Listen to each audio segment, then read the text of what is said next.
હવે વાત કરીએ સનાતન સંસ્કૃતિની, જેની વૈશ્વિક સ્તરે તાકાત વધતી જોવા મળી છે અને આ વાતની સાબિતી મહાસત્તા અમેરિકાએ આપી છે। રામ ભક્ત હનુમાનજીની વિરાટ પ્રતિમાની સ્થાપના સાથે હવે અમેરિકામાં પણ જય બજરંગબલીનો નાદ ગુંજ્યો છે। ભારતના અયોધ્યામાં રામલલ્લાની પ્રાણ પ્રતિષ્ઠાના 7 મહિના બાદ 7 સમુદ્ર પાર અમેરિકાના ટેક્સાસમાં હનુમાનજીની મૂર્તિનું અનાવરણ કરવામાં આવ્યું છે। તો બીજી તરફ અમેરિકાના ઉપરાષ્ટ્રપતિ કમલા હેરિસ, જે રાષ્ટ્રપતિ પદની ચૂંટણીના ઉમેદવાર છે, તેમની પાર્ટીના મોટા સંમેલનમાં ઓમ શાંતિનું વૈદિક મંત્રોચ્ચાર પણ કરવામાં આવી રહ્યો છે। ત્યારે હવે વાત અમેરિકામાં સનાતનના વધતા પ્રભાવની। અમેરિકામાં બજરંગબલીનો જયઘોષ ગુંજ્યો છે। ટેક્સાસના હ્યુસ્ટનમાં હનુમાનજીની ભવ્ય અને વિરાટ પ્રતિમાનું અનાવરણ કરવામાં આવ્યું। 15 થી 18 ઓગસ્ટ દરમિયાન 3 દિવસ સુધી રામ ભક્ત પવનપુત્ર હનુમાનજીની 90 ફૂટ ઊંચી મૂર્તિનો પ્રાણ પ્રતિષ્ઠા મહોત્સવ ઉજવવામાં આવ્યો। હનુમાનજીની આ પ્રતિમાને સ્ટેચ્યુ ઓફ યુનિયન નામ આપવામાં આવ્યું છે। આ સાથે હનુમાનજીની આ પ્રતિમા અમેરિકાની 3જા નંબરની સૌથી ઊંચી પ્રતિમા બની ગઈ છે। રામાયણ પરથી જ હનુમાનજીની આ પ્રતિમાનું નામ સ્ટેચ્યુ ઓફ યુનિયન આપવામાં આવ્યું છે। રામાયણની કથા મુજબ રાવણ જ્યારે માતા સીતાનું અપહરણ કરી લંકા લઈ જાય છે, ત્યારે હનુમાનજીએ જ દરિયો પાર કરીને જાણ્યું હતું કે રાવણે માતા સીતાને ક્યાં રાખ્યા છે।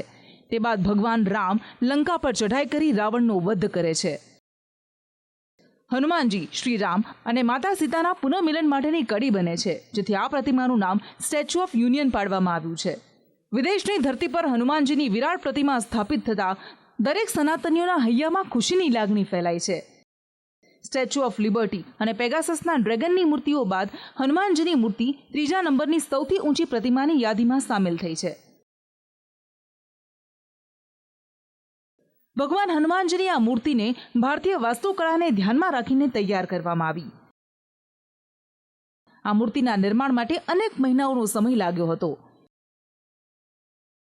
ગદા ધારણ કરેલી આ મૂર્તિની ઊંચાઈ 90 ફૂટની છે। વાસ્તુકળા અને એન્જિનિયરિંગનું આ ઉત્કૃષ્ટ ઉદાહરણ છે। ટેક્સાસના શુગરલેન્ડ નામના શહેરમાં શ્રી અષ્ટલક્ષ્મી મંદિરમાં વિશાળ બજરંગબલીની મૂર્તિની પ્રાણ પ્રતિષ્ઠા કરાય છે। આ મૂર્તિની સ્થાપનાનું શ્રેય ચિન્નાજીયર સ્વામીને જાય છે। અમેરિકામાં બીજી એક સુખદ ઘટના બની, જેણે સનાતનીઓનું ગૌરવ વધાર્યું છે। અમેરિકાની ડેમોક્રેટિક પાર્ટીના કમલા હેરિસની રાષ્ટ્રપતિ પદની ચૂંટણી માટેના ઉમેદવાર તરીકેની આધિકારિક જાહેરાત કરવામાં આવી, જે સંદર્ભે 3 દિવસનો કાર્યક્રમ યોજવામાં આવ્યો। આ કાર્યક્રમની શરૂઆત વૈદિક મંત્રોચ્ચાર સાથે કરવામાં આવી।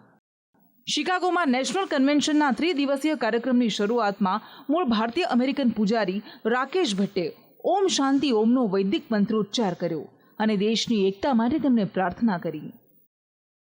ઓમ સમાની વહાતુ તે સમાના હૃદયાનિ વહા સમાન વસ્તુવો મનોયતા વસ્તુ સહાસતિ પરસ્પર વિવાદેતુ વયમ પંચશतं ચ તે અન્યૈ સહ વિવાદેતુ વયમ પંચોત્તરં શતમ વયમ સર્વેપી વસુદેવ કુટુંબકાઃ સત્યમેવ જયતે સર્વદા હિ અસતોમા સદ્ગમયા તમસોમા જ્યોતિર્ગમયા મૃત્યોર્મા અસ્તંગમયા ઓમ શાંતિ શાંતિ શાંતિ।